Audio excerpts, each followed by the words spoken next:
Hello everyone, welcome back to my channel CA Deepthi Tankala. So మనం ఇప్పటి నుంచి కొన్ని సిరీస్ ఆఫ్ వీడియోస్ అనేది చేయబోతున్నాం to understand what are the changes in budget 2024 and దానివల్ల మన మిడిల్ క్లాస్ వాళ్ళకి ఎటువంటి ఇంపాక్ట్ ఉంటుంది అనేది మనం ఈ వీడియోస్లో తెలుసుకోబోతున్నాం. So welcome to part 1 of budget 2024. మన అందరికీ తెలుసు, నిర్మలా సీతారామన్ గారు మనకి new tax regime and old tax regime అని 2 ట్యాక్స్ రిజైమ్స్ అయితే ఇంట్రడ్యూస్ చేయడం జరిగింది. సో ఈ ఇయర్ వచ్చిన చేంజెస్ ఏంటి అంటే న్యూ ట్యాక్స్ రిజైమ్ యొక్క స్లాబ్ రేట్స్ అనేది చేంజ్ చేయడం జరిగింది నిర్మలా సీతారామన్ గారు. అండ్ గుర్తుపెట్టుకోండి, న్యూ ట్యాక్స్ రిజైమ్ లో మాత్రమే స్లాబ్ రేట్స్ అనేది చేంజ్ చేశారు.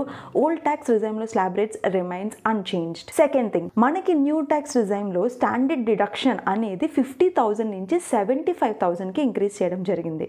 మీరు విన్నది నిజమే, ఇది only new tax regime opt చేసుకున్న వాళ్ళకి మాత్రమే స్టాండర్డ్ డిడక్షన్ అనేది 50,000 నుంచి 75,000 కి ఇంక్రీజ్ చేయడం జరిగింది. Number 3, usually NPS contribution by the employer non government employees కి గవర్నమెంట్ ఎంప్లాయీస్ కి డిఫరెంట్ గా ఉంటుంది. But in the union budget 2024 ఎవరైతే న్యూ ట్యాక్స్ రిజైమ్ ఆప్ట్ చేసుకుంటారో వాళ్ళు గవర్నమెంట్ ఎంప్లాయీస్ అయినా నాన్ గవర్నమెంట్ ఎంప్లాయీస్ అయినా సరే వాళ్ళకి NPS straight forward 14% of the salary అనేది వాళ్ళకి మాక్సిమం డిడక్షన్ కింద క్లెయిమ్ చేసుకోవచ్చు. సో ఇదంతా చూస్తుంటే going forward old tax regime ని అబాలిష్ చేసి న్యూ ట్యాక్స్ రిజైమ్ మాత్రమే ఉండేలా అనిపిస్తుంది. What are your thoughts? నాకు కమెంట్ సెక్షన్ లో చెప్పడం మర్చిపోకండి. And share this video with your friends and family. Thank you for watching and see you all in the next video.